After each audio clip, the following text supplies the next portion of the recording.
Hello students, good morning. पिछले class तक हम लोगों ने पढ़ा था कि आइंस्टीन का लाइट के बारे में क्या थ्योरी थी। आइंस्टीन ने बताया था क्या कि जो लाइट है वो एनर्जी के छोटे छोटे पैकेटों से बना हुआ है, जिन पैकेटों को हम लोग क्या कहते हैं, फोटॉन कहते हैं। जिन पैकेटों को हम लोग फोटॉन कहते हैं, और इस फोटॉन में क्या होती है, ऊर्जाएं भरी हुई रहती है। तो आज हम लोग बात करने वाले हैं उससे आगे के बातों को। फोटॉन के बारे में कुछ बातें हम लोग पीछे भी कर चुके हैं कि फोटॉन क्या चीज़ है, फोटॉन में कितना ऊर्जा रहता है, किसी भी फोटॉन का कितना मोमेंटम संवेग होता है।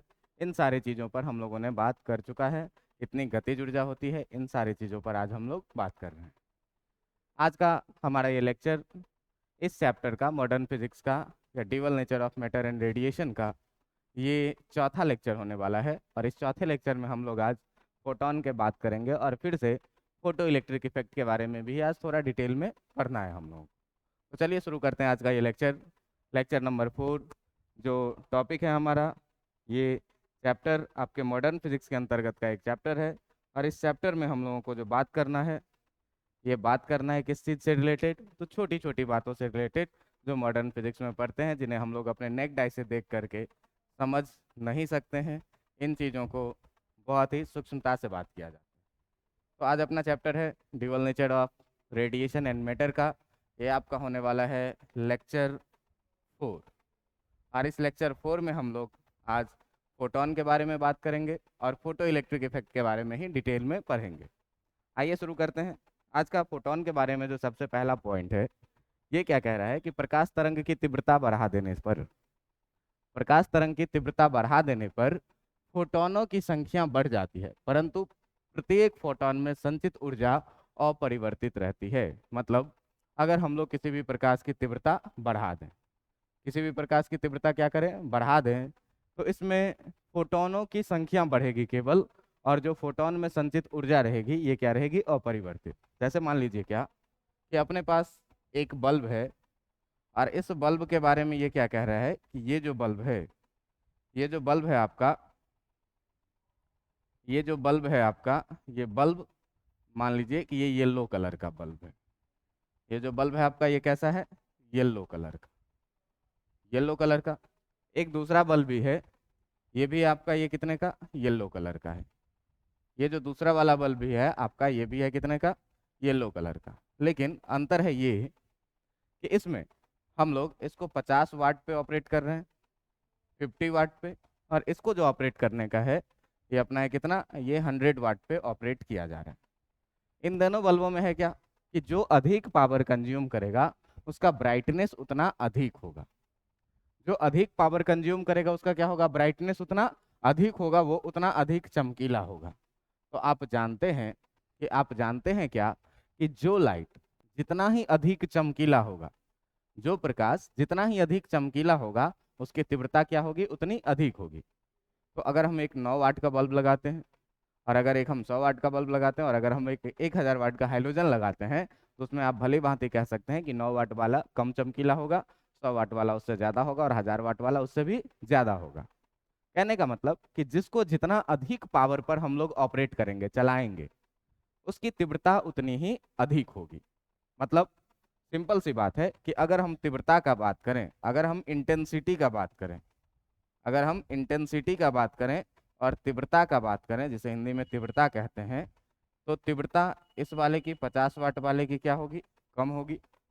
और इसी को अगर 100 वाट पे हम लोग कर रहे हैं, तो इसकी जो इंटेंसिटी है, इसकी जो इंटेंसिटी है, इंटेंसिटी इसकी जो तीव्रता है, ये क्या होगी, अधिक होगी।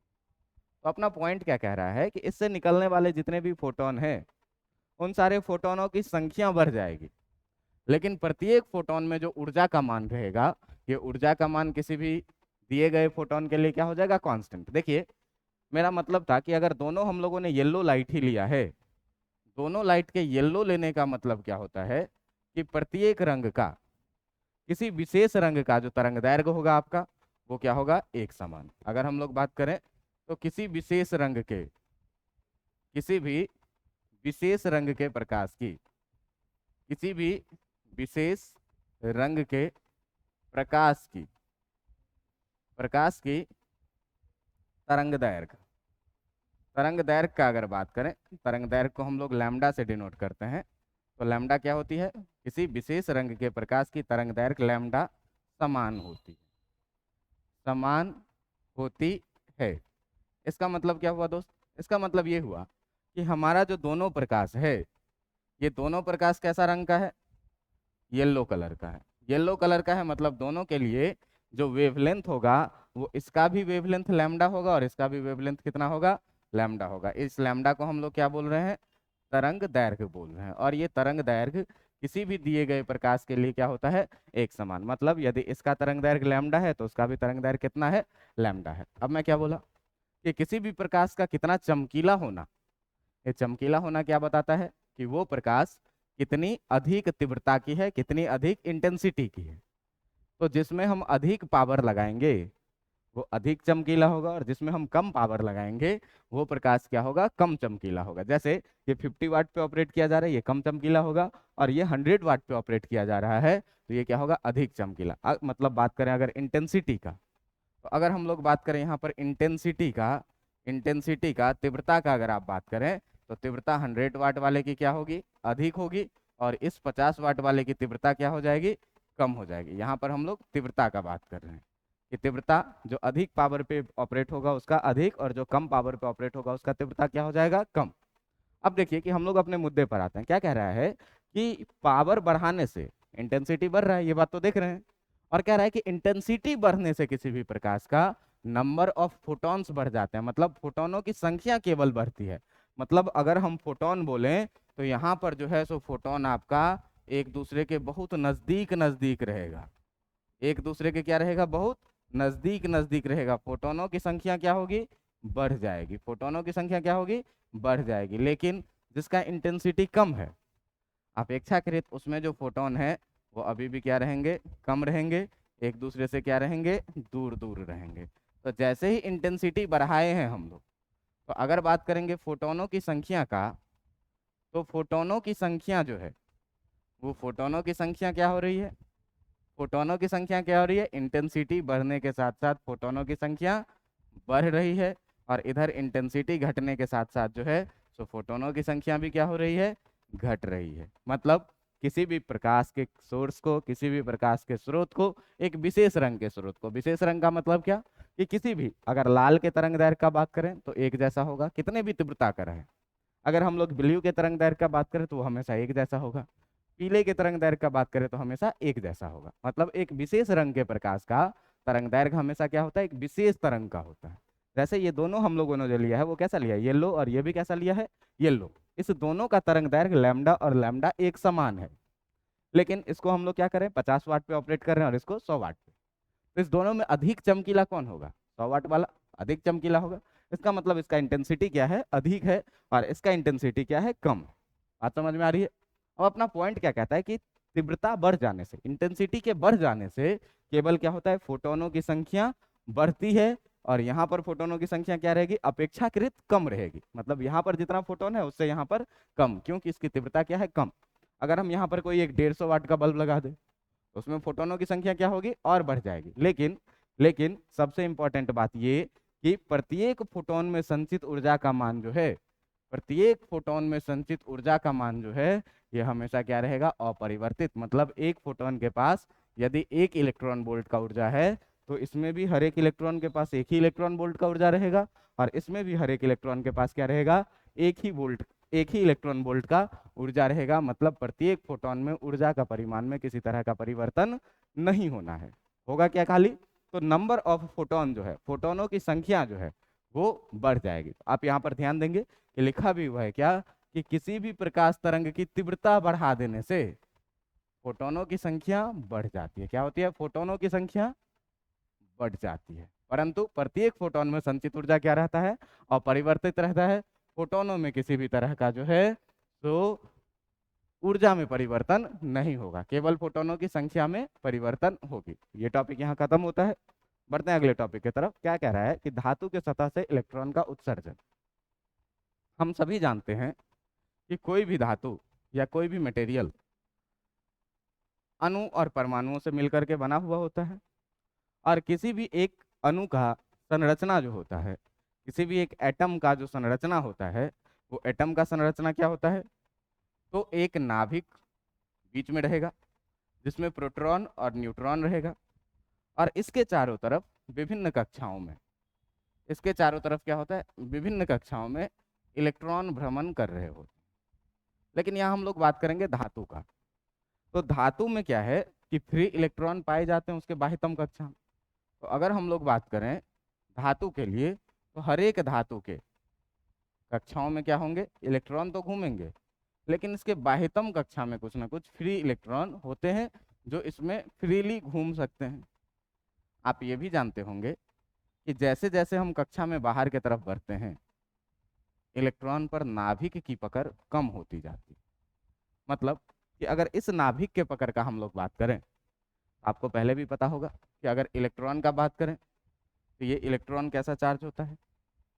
नेगेटिव चार्ज होता है। अगर प्रोटॉन का बात करें तो ये कैसा होता है? पॉजिटिव चार्ज होता है। और न्यूट्रॉन का बात करें तो ये कैसा होता है? चार्जलेस होता है। इस पर किसी तरह का चार्ज नहीं होता है, इस पर किसी तरह का आवेश नहीं होता है। तो भाई साहब सीधा सीधा बात चल रहा है क्या कि अगर हम लोग बात करें नाभिक का, तो नाभिक में तो प्रोटॉन और न्यूट्रॉन है, तो इसका जो ओवरऑल टेंडेंसी होगा वो कैसा होगा? पॉजिटिव चार्ज का। और पॉजिटिव चार्ज क्या करता है? इलेक्ट्रॉन जिस पर नेगेटिव चार्ज है उसको अपने तरफ खींचता है। तो जब खींचेगा तो ये हर इलेक्ट्रॉन को अपने तरफ किसी न किसी बल से खींचेगा। हर एक इलेक्ट्रॉन को ये क्या करेगा? किसी न किसी बल से खींचेगा। लेकिन जैसे जैसे ये बाहर जाता जाएगा, इससे दूर होता जाएगा, तो इस पर नाभिक की पकड़ क्या होती जाएगी? कम होती जाएगी। मतलब बाह्यतम कक्षा के इलेक्ट्रॉन को जो नाभिक पकड़ रहा है, वो अंदर वाले कक्षा के अपेक्षाकृत कम बल से पकड़ रहा है अपने तरफ। ये तो हो गई एक नाभिक की बात। तो आप ये बात बताइए कि जितने बल से ये पकड़ रही है, जितने ऊर्जा के साथ ये इस पर पकड़ बनाई हुई है, इस इलेक्ट्रॉन को यहाँ से बाहर निकालने के लिए हमें कुछ ना कुछ ऊर्जा की आवश्यकता होगी। हमें कुछ ना कुछ ऊर्जा की आवश्यकता होगी, जो ऊर्जा हम इसको हीट के रूप में दे सकते हैं, मतलब ताप के रूप में दे सकते हैं, या हम इसको प्रकाश के रूप में दे सकते हैं, लाइट के रूप में दे सकते हैं, या हम इसको विद्युतीय ऊर्जा के रूप में ही दे सकते हैं। किसी भी प्रकार से हम इसको कुछ ऊर्जा देंगे, और उतना ऊर्जा देंगे जिस ऊर्जा से हम क्या कर सके? इस इलेक्ट्रॉन को निकाल सके। तो उसी ऊर्जा को जो जरूरत होती है इसे निकालने के लिए, इसको हम लोग क्या बोलते हैं? इसको हम लोग बोलते हैं आयोनाइजेशन एनर्जी। पिछले कक्षा में भी हम लोग बात कर चुके थे। अब दूसरी बात ये कि इस आयोनाइजेशन एनर्जी की जरूरत होगी इसको यहाँ से निकलने के लिए। अब हम इसको ये आयोनाइजेशन एनर्जी किसी भी रूप में दे सकते हैं। हम चाहे तो ताप के रूप में देंगे, हम चाहे तो प्रकाश के रूप में देंगे, हम चाहे तो विद्युतीय ऊर्जा के रूप में देंगे, या किसी भी रूप में देंगे। लेकिन जब इस इलेक्ट्रॉन को जितने ऊर्जा के साथ ये इसके साथ बंधा हुआ है, उससे अधिक ऊर्जा अगर हम इसको दे दें तो इलेक्ट्रॉन क्या होगा? वापस आ जाएगा। और इसी ऊर्जा को हम लोग क्या बोलते हैं? Ionisation energy. मतलब आप जानते हैं कि कोई भी धातु बहुत सारे एटम से मिलकर के बना होगा। अब मान लीजिए कि इस धातु में कोई एक मुक्त इलेक्ट्रॉन है ये, तो इसके अगल बगल में जो नाभिक होंगे, जो न्यूक्लियस होंगे, जो नाभिक होंगे, वो एक से अधिक नाभिक। क्यों? कि कोई भी धातु भाई बहुत सारे एटमों से मिलकर के बना हुआ होता है। तो किसी भी एक इलेक्ट्रॉन के अगल बगल में केवल इसी नाभिक का पकड़ नहीं होगा, अगल बगल के और भी नाभिक क्या करेंगे? अगल बगल के और भी नाभिक क्या करेंगे?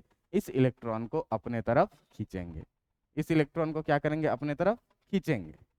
और इसमें प्रत्येक का कुछ ना कुछ ऊर्जा होगा। मान लो ये ऊर्जा है E1, मान लो कि ये ऊर्जा है कितना? E1, ये ऊर्जा है कितना? E2, और ये ऊर्जा है कितना? E3।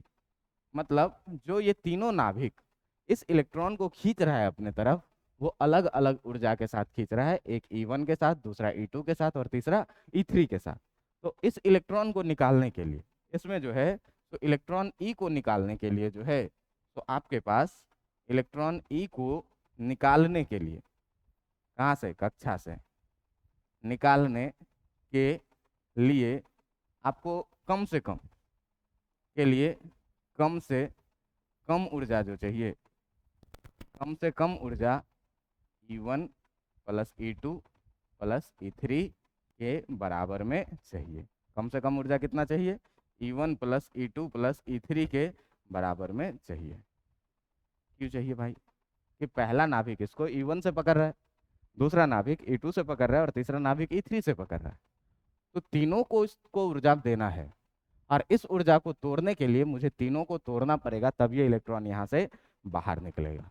इस तरह से ये इलेक्ट्रॉन क्या होगा, यहाँ से बाहर निकलेगा और हम लोग क्या कहेंगे कि इस इलेक्ट्रॉन का क्या हो गया, उत्सर्जन हो गया। और इसी उत्सर्जित इलेक्ट्रॉन को हम लोग क्या बोलते हैं, इसी इलेक्ट्रॉन को हम लोग क्या बोलते हैं, उत्सर्जी इलेक्ट्रॉन। बातें समझ में आ रही है? अब देखते हैं कि क्या क्या प्रकार हो सकते हैं कि हम किसी भी धातु से किसी भी तरह के इलेक्ट्रॉन को उत्सर्जित कर सकते हैं। तो इसमें 2-3 प्रकार हम लोगों को आज चर्चा करना है, जिसमें पहला प्रकार जो है आपका, जिसमें जो आपका पहला प्रकार है, ये पहला प्रकार जो है आपका, ये है क्या, उष्मा के द्वारा आयनों का उत्सर्जन, जिसको हम लोग बोलते हैं क्या, थर्मो आयोनिक इमिशन। मान लीजिए क्या, मान लीजिए क्या कि किसी भी धातु में, किसी भी धातु में कोई धातु है अपने पास, कुछ ऐसा है। इस धातु में क्या होगा कि इलेक्ट्रॉन भरे हुए रहेंगे, मुक्त इलेक्ट्रॉनों की संख्या इसमें क्या होगी, भरी हुई रहेगी। अब इसमें जब मुक्त इलेक्ट्रॉनों की संख्या भरी हुई रहेगी और इसको हम क्या करना शुरू करें, नीचे से ऊर्जा चाहिए इसको इलेक्ट्रॉन को निकालने के लिए, तो यहाँ से जब हम ऊर्जा इसको देना शुरू कर देंगे, और यहाँ से ऊर्जा कैसे देना है हमको, तो देखिए नाम से ही क्लियर है क्या, कि ताप के रूप में ऊर्जा देंगे। क्या करना है, इसको ताप के रूप में इस इलेक्ट्रॉन को ऊर्जा देना है। तो इस धातु पर, इस धातु पर बहुत सारे फ्री इलेक्ट्रॉन है, और इस सारे धातु को मैंने क्या किया, नीचे से एक बर्नर लगाया, नीचे से क्या किया, एक बर्नर लगाया, और इसको हम देना शुरू क्या कर दिए, हीट। ये चीज़ क्या है, ये चीज़ है बर्नर, जिसको हिंदी में भी हम लोग क्या बोलते हैं, बर्नर ही बोलते हैं। और यहाँ से हम लोग इसको क्या दे रहे हैं, ताप दे रहे हैं। मतलब ये पूरा धातु जो है वो ताप को प्राप्त कर रहा है। क्या होगा, ये हीट होना शुरू होगा। हीट होना जैसे जैसे ये शुरू होगा, तो ये हीट किसके पास जाएगी, इलेक्ट्रॉन के पास जाएगी, इलेक्ट्रॉन को ऊर्जा मिलना शुरू हो जाएगा। इलेक्ट्रॉन को ऊर्जा मिलना क्या हो जाएगा, शुरू हो जाएगा। और जब इलेक्ट्रॉन को ऊर्जा मिलना शुरू हो जाएगा, तो बहुत देर के बाद एक समय ऐसा आएगा कि ये धातु के किसी इलेक्ट्रॉन को उतना ऊर्जा मिल जाए जो इसके आयोनाइजेशन एनर्जी से क्या हो, अधिक हो। तो ये इलेक्ट्रॉन क्या होगा, इसके सतह से बाहर आ जाएगा। ये इलेक्ट्रॉन क्या होगा, इसके सतह से बाहर आ जाएगा। मतलब जिस जिस इलेक्ट्रॉन को इतना ऊर्जा ताप के रूप में मिलता गया, वो इलेक्ट्रॉन क्या हो जाएंगे, यहाँ से बाहर आ जाएंगे। और यही सारे इलेक्ट्रॉन को हम लोग क्या बोलेंगे, इसी सारे इलेक्ट्रॉन को हम लोग क्या बोलेंगे, इसी सारे इलेक्ट्रॉन को बोलेंगे उत्सर्जी इलेक्ट्रॉन। इसी सारे इलेक्ट्रॉन को हम लोग क्या बोलेंगे, उत्सर्जी इलेक्ट्रॉन। तो यहाँ पर बात क्या आ रही है कि उष्मा के द्वारा आयनों के उत्सर्जन में आ रही है क्या, कि जब जब हम किसी धातु को, जब हम किसी धातु को उष्मा ऊर्जा देते हैं, क्या करते हैं, उष्मा ऊर्जा देते हैं, तो उष्मा ऊर्जा देते हैं तो क्या होता है भाई, हैं, तो उसके प्रत्येक इलेक्ट्रॉन को, उसके प्रत्येक इलेक्ट्रॉन को, उसके प्रत्येक इलेक्ट्रॉन को क्या होता है, उसके प्रत्येक इलेक्ट्रॉन को उष्मा के रूप में ऊर्जा प्राप्त होती है। उष्मा के रूप में ऊर्जा प्राप्त होती है। उष्मा के रूप में जब ऊर्जा प्राप्त होगी, तो क्या होगा कि एक समय ऐसा आएगा, होती है, कुछ समय के पश्चात क्या होगा कि कुछ समय के पश्चात, कुछ समय के पश्चात कोई इलेक्ट्रॉन, कोई इलेक्ट्रॉन, कोई इलेक्ट्रॉन आयोनाइजेशन एनर्जी से, आयोनाइजेशन ऊर्जा से अधिक ऊर्जा प्राप्त कर लेगा, से अधिक ऊर्जा प्राप्त कर लेगा, और प्राप्त कर लेगा, और इसके फलस्वरूप होगा क्या, प्राप्त कर लेगा, तथा वह, तथा वह, तथा वह क्या होगा, तथा वह धातु के सतह से, तथा वह धातु के सतह से, तथा वह धातु के सतह से बाहर हो जाएगा। बाहर हो जाएगा। इस प्रक्रिया द्वारा जो इलेक्ट्रॉन धातु के सतह से बाहर हुआ है, इसी प्रक्रिया को हम लोग क्या बोलते हैं? उष्मा के द्वारा आयनों का उत्सर्जन या थर्मो आयोनिक एमिशन हो जाएगा। उत्सर्जन के इसी विधि को उत्सर्जन के इसी विधि को उत्सर्जन के इसी विधि को हम लोग क्या कहते हैं? उत्सर्जन के इसी विधि को थर्मो आयोनिक इमिशन कहा जाता है। इमिशन के इसी विधि को क्या कहते हैं? थर्मो आयोनिक इमिशन कहा जाता है। इसको हिंदी में हम लोग क्या बोलते हैं? ऊर्जा के द्वारा आयनों का उत्सर्जन। मैं क्या बोला बेटा? कि किसी भी इलेक्ट्रॉन को उसके ऑर्बिट से बाहर निकालने के लिए हमें कुछ ना कुछ एनर्जी की जरूरत होती है। ये एनर्जी हम लोग किस रूप में दे सकते हैं? ताप के रूप में दे सकते हैं, प्रकाश के रूप में दे सकते हैं, या अन्य किसी भी रूप में आप दे सकते हैं। तो जब इस धातु के सतह पर इलेक्ट्रॉन है, बहुत सारे फ्री इलेक्ट्रॉन रहेंगे, और इसको हम लोग क्या करेंगे? ताप देना शुरू करेंगे नीचे से। हीट होते होते होते होते होते होते एक समय ऐसा आएगा कि इस पर सारे इलेक्ट्रॉनों को नहीं, कुछ इलेक्ट्रॉन को उतने ऊर्जा मिल जाएंगे जो इसके आयोनाइजेशन एनर्जी से क्या होगा? अधिक होगा। और जैसे ही आयोनाइजेशन एनर्जी से अधिक ऊर्जा इसको मिला, ये क्या होगा? सतह से बाहर निकल आएगा। मतलब इलेक्ट्रॉन का क्या हो गया? उत्सर्जन हो गया। इसी विधि को, उत्सर्जन के इसी विधि को हम लोग क्या कहते हैं? थर्मो आयोनिक इमिशन कहते हैं, या उष्मा के द्वारा आयनों का उत्सर्जन कहते हैं। बातें समझ में आ रही है? अगला पॉइंट देखिए, ये जो अगला पॉइंट है आपका, इसको हम लोग क्या कहते हैं? विद्युत क्षेत्र उत्सर्जन। मतलब इस बार क्या करेंगे? इस बार हम लोग क्या करेंगे कि मान लीजिए कि अपने पास कोई सा एक धातु है। मान लीजिए अपने पास कि कोई सा एक धातु है। इस धातु पर क्या होगा? इस धातु पर बहुत सारे इलेक्ट्रॉन रहेंगे हमारे पास। इस धातु पर क्या होगा? बहुत सारा मुक्त इलेक्ट्रॉन रहेगा। आप जानते हैं कि इलेक्ट्रॉन पर नेगेटिव चार्ज होता है। अब हम क्या करें कि इस पर एक बहुत ही तगड़ा, एक बहुत ही हैवी क्या करें? इलेक्ट्रिक फील्ड लगा दें। इलेक्ट्रिक फील्ड कैसे लगाएंगे? मान लीजिए कि एक प्लेट इधर रख दिए, और एक प्लेट इस पर हम लोगों ने क्या किया? एक प्लेट हम लोगों ने क्या किया? इस पर कहीं इधर रख दिया। अब जरा सा ध्यान देने की बात है। अगर मान लीजिए कि इसमें प्लेट पर मैं क्या करूं कि बहुत सारा नेगेटिव चार्ज रख दूं। इस पर मैं क्या करूं? बहुत हैवी नेगेटिव चार्ज रख दूं।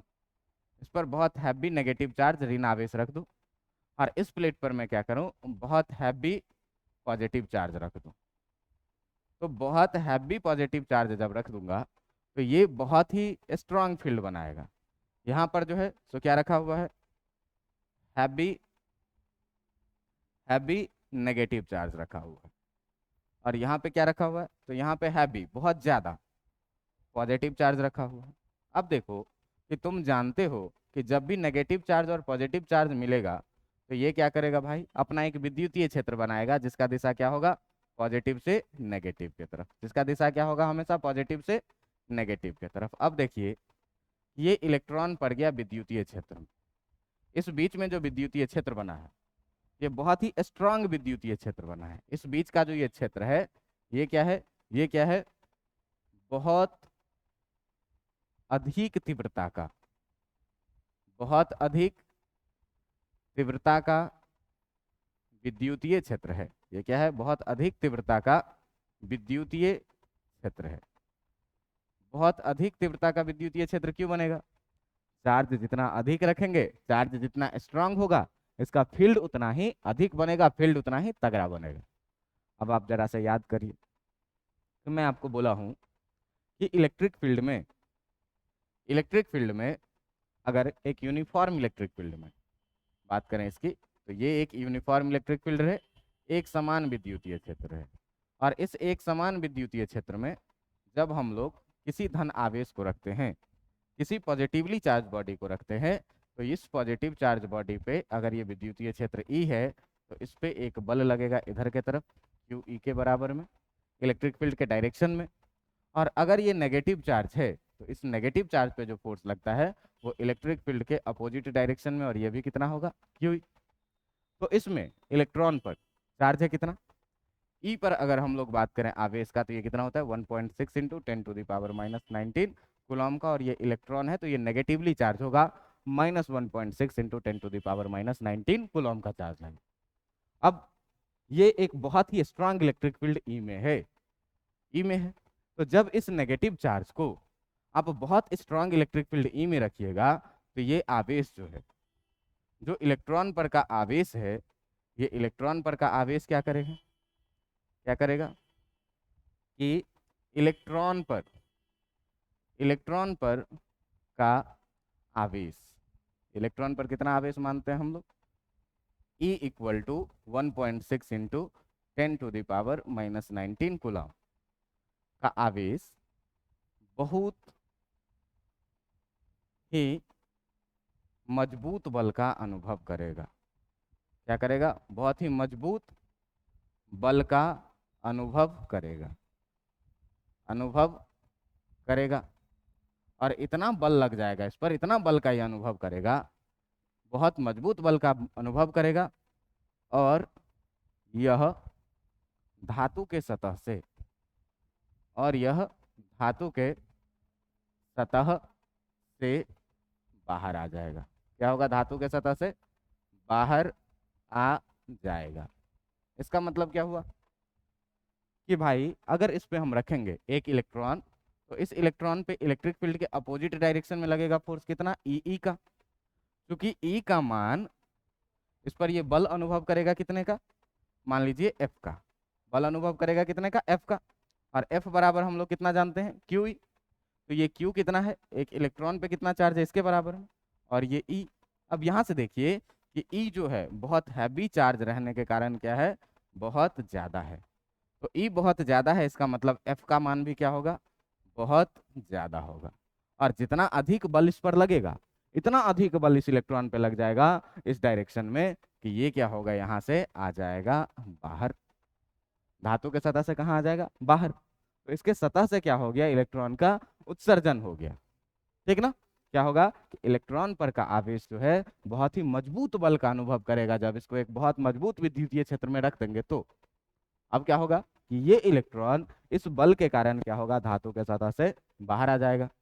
और बाहर आ जाएगा तो इसी प्रक्रिया को, इलेक्ट्रॉन के उत्सर्जन को, इसी प्रक्रिया को हम लोग क्या कहते हैं, इलेक्ट्रॉन के उत्सर्जन के, इलेक्ट्रॉन के उत्सर्जन के इसी प्रक्रिया को, इलेक्ट्रॉन के उत्सर्जन के इसी प्रक्रिया को क्या कहा जाता है भाई, तो इलेक्ट्रिक फील्ड इमिशन या विद्युतीय क्षेत्र उत्सर्जन। इसी को क्या कहा जाता है, विद्युतीय क्षेत्र उत्सर्जन कहा जाता है, विद्युतीय क्षेत्र उत्सर्जन कहा जाता है, विद्युतीय क्षेत्र उत्सर्जन कहा जाता है। मतलब क्या कि बहुत हैवी इलेक्ट्रिक फील्ड लगा दिए, हैवी इलेक्ट्रिक फील्ड के कारण क्या हुआ, धातु के सतह से इलेक्ट्रॉन बहुत बल का अनुभव किया, बहुत बल का अनुभव किया, सतह से बाहर आ गया। जब सतह से बाहर आ गया तो इस पर उत्सर्जन हो गया इलेक्ट्रॉन का, और उत्सर्जन की इसी प्रक्रिया को हम लोग क्या कहेंगे, विद्युतीय क्षेत्र उत्सर्जन कहेंगे। उत्सर्जन की इसी प्रक्रिया को हम लोग क्या कहेंगे, विद्युतीय क्षेत्र उत्सर्जन कहेंगे। अब देखिए कि जो अपना अगला टॉपिक है, अगला टॉपिक है, अच्छा इस टॉपिक में एक और बात हम लोग करें कि हर एक तरह के धातुओं का, अलग अलग तरह के धातुओं का जो इलेक्ट्रॉन होता है वो अलग अलग ऊर्जा से बंधे हुए थे। तो हर एक धातु से इलेक्ट्रॉन निकालने के लिए, तांबा से निकालने के लिए हमको अलग तरह के ऊर्जा की आवश्यकता होगी, लोहा से निकालने के लिए हमको अलग तरह की ऊर्जा की आवश्यकता होगी, एल्युमिनियम से निकालने के लिए हमको अलग अलग तरह के ऊर्जा की आवश्यकता होगी। मतलब ये ऊर्जा कितना देंगे, कितना इलेक्ट्रिक फील्ड देंगे कि ये बाहर आ जाएगा, ये निर्भर करेगा कि जो अंदर ये धातु रखा हुआ है, जो अंदर ये आपके धातु रखे हुए हैं, ये धातु की प्रकृति कैसी है, इस मेटल की प्रकृति कैसी है। अगर ये मेटल अपने इलेक्ट्रॉनों को बहुत ही अधिक ऊर्जा के साथ बंधन में रखता है, तो उसको निकालने के लिए हमको भी बहुत अधिक ऊर्जा की आवश्यकता होगी, चाहे वो ऊर्जा ताप के रूप में दे, चाहे वो ऊर्जा विद्युतीय क्षेत्र के रूप में दे। लेकिन अगर वो कमजोर ऊर्जा से पकड़ी हुई है तो हमको क्या होगी, कम ऊर्जा की आवश्यकता होगी इलेक्ट्रॉन को निकालने के लिए। जैसे मान लीजिए किसी को पीटना है, तो पीटना है तो अगर उसका फैमिली बैकग्राउंड वीक है तो हम बहुत आसानी से उसको जाके पीट पाट देंगे। मतलब अगर वो कम ऊर्जा में है तो हमको उसको निकालने के लिए भी क्या है, कम ऊर्जा की आवश्यकता है। और अगर उसका फैमिली बैकग्राउंड बहुत अधिक है तो उसको पीटने के लिए भी आपको क्या चाहिए, बहुत अधिक मात्रा में ऊर्जा की आवश्यकता होगी। तो ये निर्भर करेगा टोटली किस पर, कि इस धातु की, जिस धातु से हमको इलेक्ट्रॉन निकालना है, जिस धातु से हमको इलेक्ट्रॉन का उत्सर्जन करवाना है, वो धातु का प्रकृति क्या है। प्रकृति का मतलब इतना ही है कि ये अपने इलेक्ट्रॉनों को, इसका नाभिक अपने इलेक्ट्रॉनों को कितने ऊर्जा के साथ बंधन में रखा हुआ है। अगर अधिक ऊर्जा के साथ बंधन में रखा हुआ है तो हमको यहाँ से इलेक्ट्रॉन निकालने के लिए भी अधिक ऊर्जा की आवश्यकता होगी। और यदि कम ऊर्जा के साथ ये बंधन में रखा हुआ है तो यहाँ से इलेक्ट्रॉन निकालने के लिए हमको क्या होगी, कम ऊर्जा की आवश्यकता होगी। मेरे ख्याल से आपको बातें समझ में आ रही होगी। देखिए अगला टॉपिक हम लोगों का है क्या, अगला टॉपिक है फिर से क्या, प्रकाश का विद्युतीय प्रभाव, फोटो इलेक्ट्रिक इफेक्ट। आप लोग पहले से ही जानते हैं क्या, कि जब किसी धातु के सतह पर उच्च आवृत्ति तथा निम्न तरंग दैर्घ्य की तरंग रेडिएशन पड़ती है तो इलेक्ट्रॉन का उत्सर्जन होता है। इस प्रक्रिया को प्रकाश का विद्युतीय प्रभाव कहते हैं। अब उत्सर्जित इलेक्ट्रॉन को फोटो इलेक्ट्रॉन के नाम से जाना जाता है। अब देखिए यहाँ पर मैं आपको शुरू में कभी बोला था क्या, कि एक इलेक्ट्रॉन एक फोटोन के संघट्य होता है, इक्विवेलेंट होता है। तो यहाँ पर वही बात आ रही है क्या, कि जो उत्सर्जित इलेक्ट्रॉन है इसी को किस नाम से जाना जाता है, फोटो इलेक्ट्रॉन के नाम से। कहा है कि लाइट के कारण जो है तो ये ऊर्जा यहाँ से बाहर हुआ है, और लाइट के कारण ऊर्जा बाहर हुआ है तो लाइट को हम लोग फोटो वर्ड से सूचित करते हैं। तो ये आपको ध्यान में रखना है कि जो आपका उत्सर्जित इलेक्ट्रॉन है इसको किस नाम से जाना है, फोटो इलेक्ट्रॉन के नाम से जाना है। आप फोटो इलेक्ट्रिक इफेक्ट का परिभाषा जानते हैं, हमेशा क्या होगा कि किसी धातु के सतह पर प्रकाश डालेंगे, ये प्रकाश कैसा होना चाहिए, तो ये प्रकाश निम्न तरंग दैर्घ्य का होना चाहिए और उच्च आवृत्ति का होना चाहिए। निम्न तरंग दैर्घ्य और उच्च आवृत्ति का प्रकाश होना चाहिए। जब किसी धातु के सतह पर पड़ेगा तो वहां से क्या होगा, इलेक्ट्रॉन का उत्सर्जन होगा। और उत्सर्जन की इसी प्रक्रिया को हम लोग क्या कहते हैं, उत्सर्जन की इसी प्रक्रिया को हम लोग क्या कहते हैं, फोटो इलेक्ट्रिक इफेक्ट। आपको पहले भी बता चुका हूं क्या, कि मान लीजिए कि अपने पास अगर कोई सा धातु का सतह है, कोई सा धातु है, कोई सा धातु है, ये मान लो इसके पास क्या होंगे, बहुत सारे फ्री इलेक्ट्रॉन होंगे, बहुत सारे मुक्त इलेक्ट्रॉन होंगे। और इन इलेक्ट्रॉनों को हमको क्या करना है, ऊर्जा देना है। इन इलेक्ट्रॉनों को हमको क्या देना है, ऊर्जा देना है। लेकिन इस बार जो ऊर्जा देना है वो ताप के रूप में नहीं देना है। इस बार जो ऊर्जा देना है ये मुझे इसको विद्युतीय क्षेत्र के रूप में भी ऊर्जा नहीं देना है। इस बार ऊर्जा हमको जो देना है इसको इसको देना है किसके रूप में, प्रकाश तरंग के रूप में। और ये जो प्रकाश तरंग होगा, ये जो प्रकाश तरंग होगा प्रकाश ऊर्जा का स्वरूप है। तो इस प्रकाश तरंग के बारे में आपको ध्यान रखना है कि ये जो प्रकाश तरंग होना चाहिए ये कैसे होने चाहिए, तो ये होने चाहिए उच्च आवृत्ति के, उच्च आवृत्ति एवं कैसा, निम्न तरंग दैर्घ्य का, एवं निम्न तरंग दैर्घ्य का प्रकाश किरण, का प्रकाश किरण। ये कैसा किरण होना चाहिए, उच्च आवृत्ति का और निम्न तरंग दैर्घ्य का। ये ध्यान में रखना है। इसका लैम्डा क्या होना चाहिए, बहुत ही कम होना चाहिए। और इसका जो इंटेंसिटी है, फ्रीक्वेंसी है या नू जो है, ये क्या होना चाहिए, इसका बहुत अधिक होना चाहिए। आपको याद हो कि फ्रीक्वेंसी को या तो हम लोग नू लिखते हैं या तो एफ भी लिखते हैं, ये दोनों चीज एक ही है। अब क्या होगा भाई, कि प्रकाश के रूप में इसको ऊर्जा मिलना शुरू हुआ।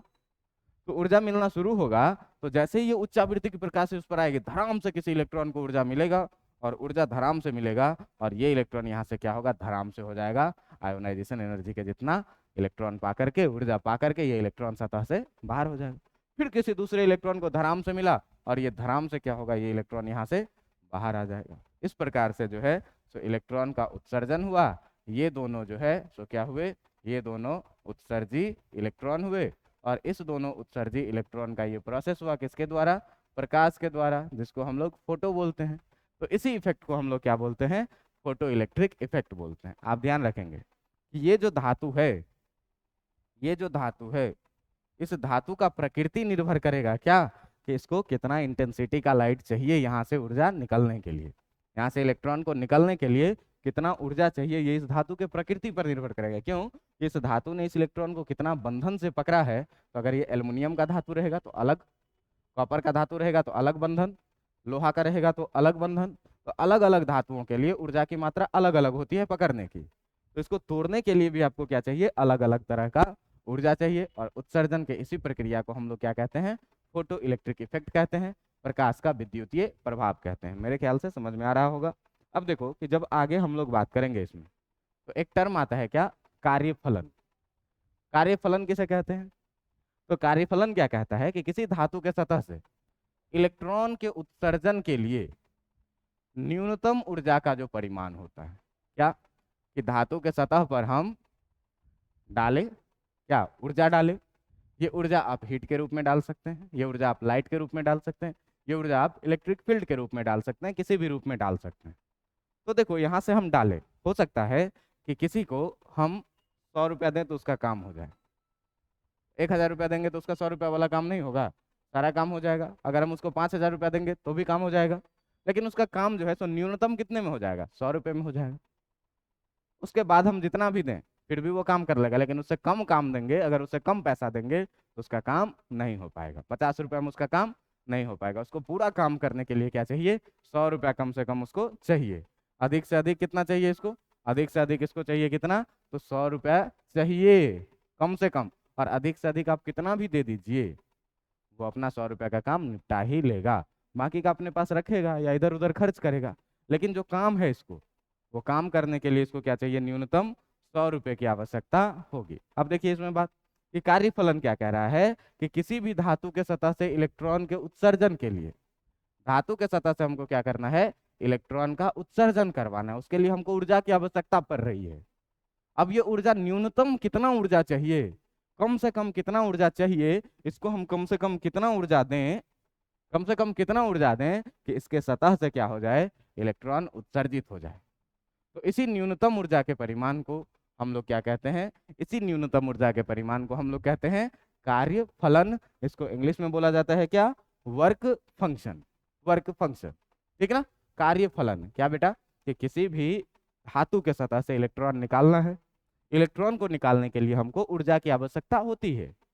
अब ये ऊर्जा कितनी मात्रा में चाहिए, तो एक कम से कम ऊर्जा होगा, जितना ऊर्जा हम इसको दे देंगे तो इलेक्ट्रॉन यहाँ से निकल जाएगा। इसी न्यूनतम ऊर्जा के परिमाण को हम लोग क्या कहेंगे, कार्य फलन कहेंगे या फिर वर्क फंक्शन कहेंगे। वर्क फंक्शन को फाई या फिर डब्लू द्वारा निरूपित किया जाता है। हम लोग अधिकतर फाई का प्रयोग करेंगे, लेकिन किताबों में कहीं कहीं पर डब्लू भी इसको लिखा हुआ रहता है। और चूंकि ये ऊर्जा है, चूंकि ये ऊर्जा है, और ऊर्जा को हम लोग किस में नापेंगे, यहाँ पर कार्य फलन का हर एक ऊर्जा या किसी भी चीज का हर एक ऊर्जा यहाँ पर इलेक्ट्रॉन वोल्ट में नापा जाएगा। आपको पता होगा कि एक इलेक्ट्रॉन वोल्ट में उतना ही ऊर्जा संचित होता है जितना कि एक इलेक्ट्रॉन पर आवेश का परिमाण होता है। तो एक इलेक्ट्रॉन पे कितना आवेश होता है बेटा, 1.67 इंटू 10⁻⁹ कूलम आवेश होता है। तो इसी तरह से एक इलेक्ट्रॉन वोल्ट में जो संचित ऊर्जा का मान होगा वो कितना होगा, 1.67 इंटू 10⁻⁹ जूल के बराबर में इसमें संचित ऊर्जा का परिमाण रहेगा। और सबसे इंपॉर्टेंट बात जो हम लोग अभी तक करते आ रहे थे कि कार्य फलन, ऊर्जा के उत्सर्जन में न्यूनतम कितना जरूरी चाहिए, इलेक्ट्रॉन के उत्सर्जन में ऊर्जा चाहिए, इलेक्ट्रॉन के उत्सर्जन में न्यूनतम कितने ऊर्जा की आवश्यकता होगी, ये निर्भर करेगा कि उस इलेक्ट्रॉन को कितने फोर्स से पकड़ा गया है, कितने एनर्जी से पकड़ के रखा हुआ है उसका न्यूक्लियस।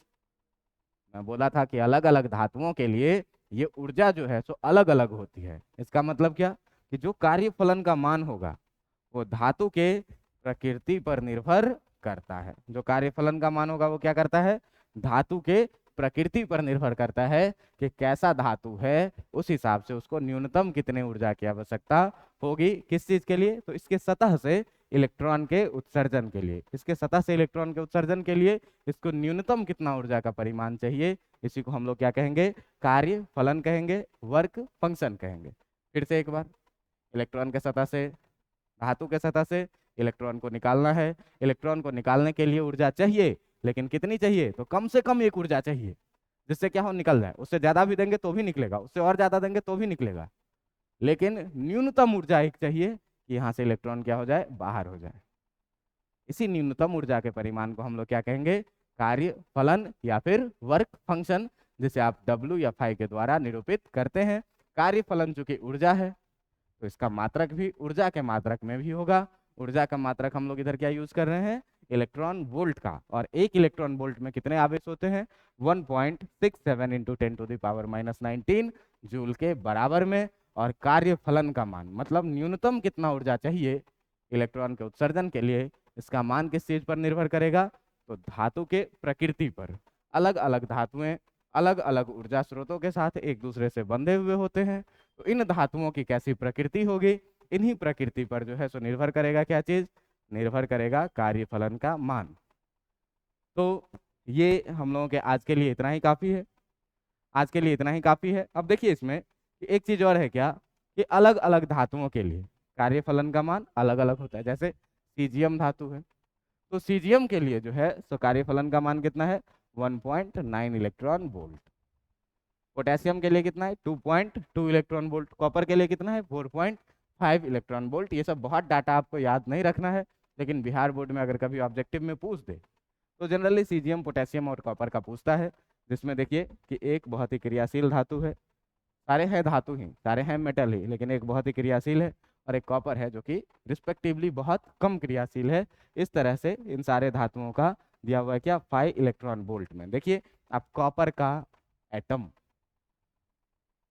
कॉपर का एटम का न्यूक्लियस अपने इलेक्ट्रॉनों को अधिक ऊर्जा के साथ बंधा हुआ रखता है, हार्ड होता है। इसीलिए जो है तो यहाँ से इलेक्ट्रॉन निकालने के लिए भी आपको अधिक मात्रा में कार्यफलन की जरूरत होगी। इससे न्यूनतम ऊर्जा निकालने के लिए आपको कितना चाहिए ऊर्जा? 4.5 इलेक्ट्रॉन वोल्ट का। मतलब कॉपर के सतह से एक इलेक्ट्रॉन को उत्सर्जन करवाना है, उसके लिए न्यूनतम ऊर्जा का परिमाण कितना होगा? 4.5 इलेक्ट्रॉन वोल्ट।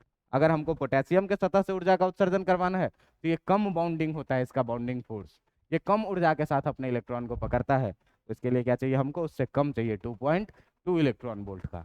लेकिन अगर सीजियम के लिए बात करें तो सीजियम और भी कम फोर्स से पकड़ता है, और भी कम एनर्जी के साथ पकड़ता है, तो इससे हमको मिनिमम कितना ऊर्जा चाहिए?